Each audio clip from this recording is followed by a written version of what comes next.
Ladies and gentlemen, Chair Aika Gulani Saab, Dr. Farooq Abdullah, and Liz Lane, who used to be my MP, and we had many meetings on the subject when she was MP, and she continues to do some good work, and Tarigami and a lot of other people. I usually don't get this honor of presenting papers to such an audience, but today I did request, and I wanted to speak on the subject of Kashmiri diaspora. A lot of good things have been said by the Belgian gentleman here, and I'm very surprised that he's got very deep knowledge of Bakrwals and Paris and what have you. It's all well said, but I'm quite surprised that why should state of Kashmir be exception to rule, because if you look at India, there are 365 states. Nobody talks about Indian differences. And even if you look at Pakistan, there are 5-6 nationalities. There is no natural bonding. Balochis, Afghans, and nobody talks about Pakistan being unnatural. When it comes to us, the state people, all sort is thrown at us. It's quite surprising, actually. It is an exception, I must say. Now I'm coming now. I was fortunate enough to attend London conference, and I must admit that I was invited. I gate crashed it. And I'm glad I did. My persistence got me invitation to this one. There were a lot of speakers, and it was the first time in my life, and I've been activist, that I had seen people of the state of Jammu and Kashmir in one room or in one conference of all religions, persuasions, and then from all divided and whatever regions. It was absolutely brilliant. I hope that more people come in. It was more diversely attended last time than this time. Also, what was absolutely heartening for me in the London conference was that everybody spoke their hearts out. Yeah. Everybody spoke their hearts out. There were Buddhists from Ladakh, there were people from Gilgit-Baltistan, some people might refer it to northern areas. Obviously there were people from Pakistani occupied Kashmir, there were people from Indian occupied Kashmir, and there were people from Europe, Kashmiri diaspora. But in this paper, I would talk about Kashmiri diaspora, people who are outside Kashmir, and people who care and who do make difference and matter. And if it wasn't for Kashmiri diaspora, I think we wouldn't have had this conference. It's the Kashmiri people who are outside the state who have made this possible. In the London conference, some people felt uncomfortable when speakers mentioned Kashmir. Now, I want to make clear that when I talk about Kashmir, I talk about the state identity. I don't talk about Valley. I talk about Jammu, I talk about Ladakh and state identity. So please take that in that context. Now,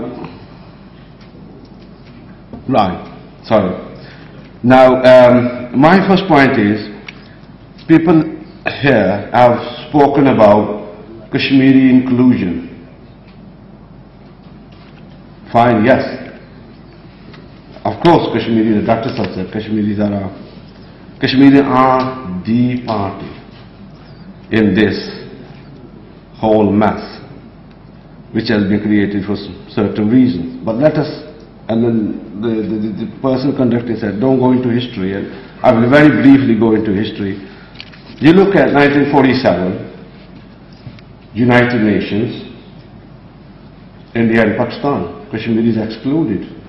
Sheikh Sahib were never given a chance to speak to United Assembly. Neither was Ibrahim. They were kept in respective hotels, and it just reflects Afsana Red Mantos Titwal Ka Kutta. You know, like we are excluded, absolutely excluded, both by India and Pakistan. Look at Karachi card somebody mentioned. Kashmiris were never consulted. They were absolutely excluded.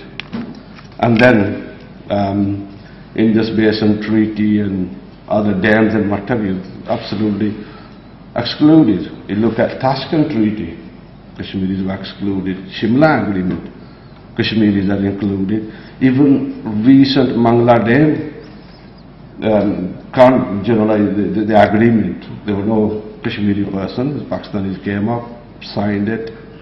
It's legal and binding. But I would rather speak about Kashmiri diaspora. I represent a few organizations. I mean, Kashmir Identity Campaign and British Kashmiris and Pari Adbi Sangat as well. There are language issues. Now, Kashmiris in the Western Hemisphere are excluded at every level. There are more than 500,000 Kashmiris in Britain. They are excluded from state and society. There are more than 1 million Kashmiris within your jurisdiction, European jurisdiction. Does European Union recognize Kashmiris? No. They are either Pakistanis or Indians. It is one thing talking about India and Pakistan including Kashmiris, but we must in Europe include Kashmiris in our own systems. We don't. I don't know what the European Dr. Sahib will know. I don't know what the European legislation is. I think if there are 250,000 people of any ethnic origin or linguistic group, European Union is obliged to recognize them? I think so. Now, we talk about one voice. Now, how can we have one voice when we are excluded at the most democratic, at the most civilized sort of end? We can't have a one voice. We can have a one voice if our culture is recognized, if our ethnicity is recognized, if British media, for example, if there is something happening in Kashmir, in Pakistani occupied Kashmir, they will not ask Gulani Saab, they will not ask Dr. Shabir, they will not ask Abbas Bhatt or me, they will get a Pakistani academic. You know, it's like black on black sort of term. They will get a Pakistani academic. If something is happening on the other side, they will get the leap hero or somebody. They will not ask Kashmiris. Now, the very people who exclude us are trying to help us, which is good, to be included. I would say charity begins at home.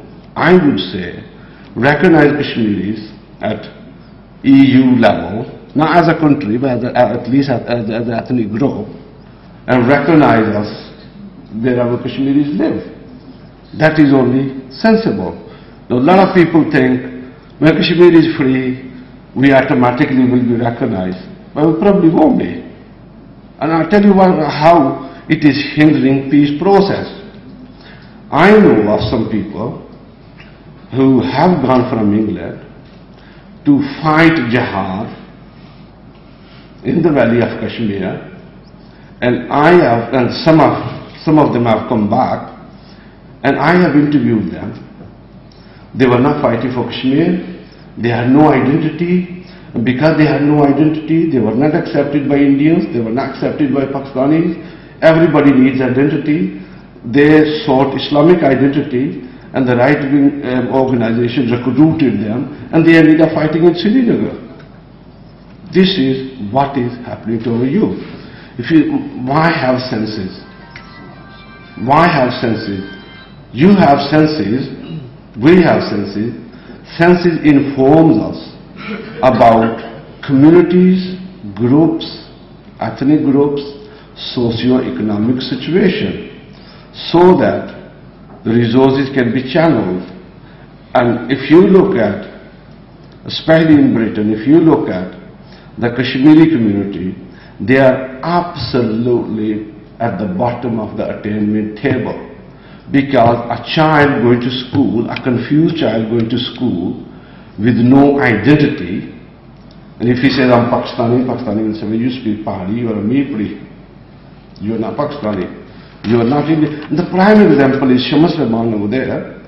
Recently he acquired British nationality. He said he's Kashmiri, they put down Pakistani. He then sent for a driving license. On his driving license he says Indian. He's sitting there, he's got the documents. Pakistani is a national and the driving license is an Indian. Yeah. Yeah. So we are other people, we are identityless people, nobody entertains us, not media, nothing, and we are slipping down the ladder. And then speakers come here and tell us to get our act together. Well, I think the European politicians, if they helped us by recognizing us, yeah, and then providing us, like some resources can be channeled. And then maybe we can get together. Yeah, maybe we can make some progress then and go forward.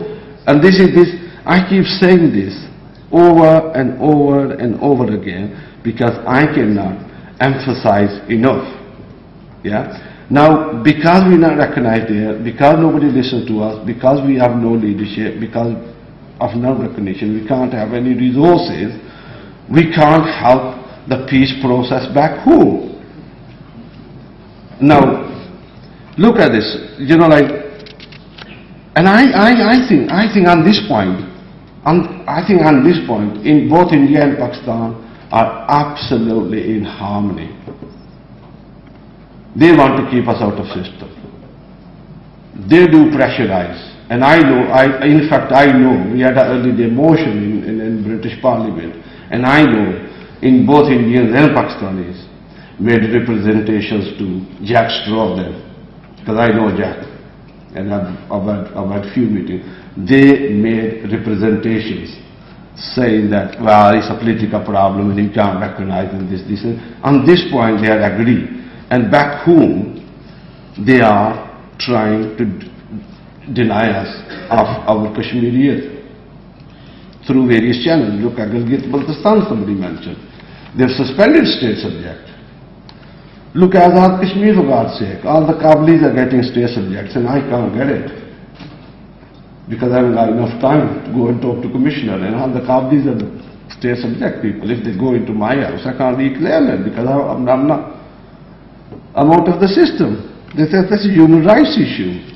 On the other side, and some of the speakers have highlighted it, of people from Valley and people from Jammu, and this was coming out from the last conference. And I think that for me, that was very interesting, that it was orchestrated. 568 states can stay together, so many other, even Britain, you look at UK, well, some Scott, some, like Isle of Man and what have you, oldest democracy, we can stay together. Why can't Kashmir stay together? Of course they can. So I won't bore you, and I won't repeat too much, and I'll leave you with a thought. I will leave you with a thought. Late Yasser Arafat has not been able to give Palestinians their freedom. He has not provided education. He has not been able to give them health or economic prosperity or anything. But what he has done is, he has given his people identity. They are not Muslim, they are not Arab, they are Palestinians. Now, when a nation has its identity, the nation gets together, the nation can come around discussing, having a common goal, and the nation never dies. But once your identity is gone, you are a nation no more. You look at Britain, your children are Muslims. They are not Kashmiri at all. They are not Kashmiri at all. And because they have no identity, they end up fighting the jihad wherever they can.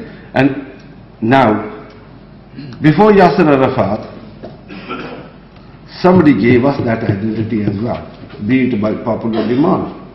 And that was whoever the Maharaja was in 1927. Indians don't have a nationality, Pakistanis don't have a nationality. I have a state subject, I have a nationality, I have a country, I have identity.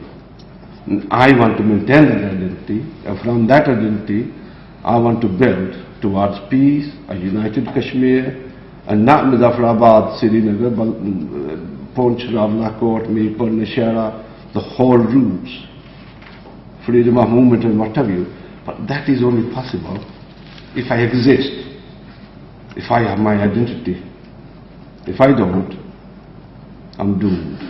So please help us to be included at every level in EU. Thank you very much.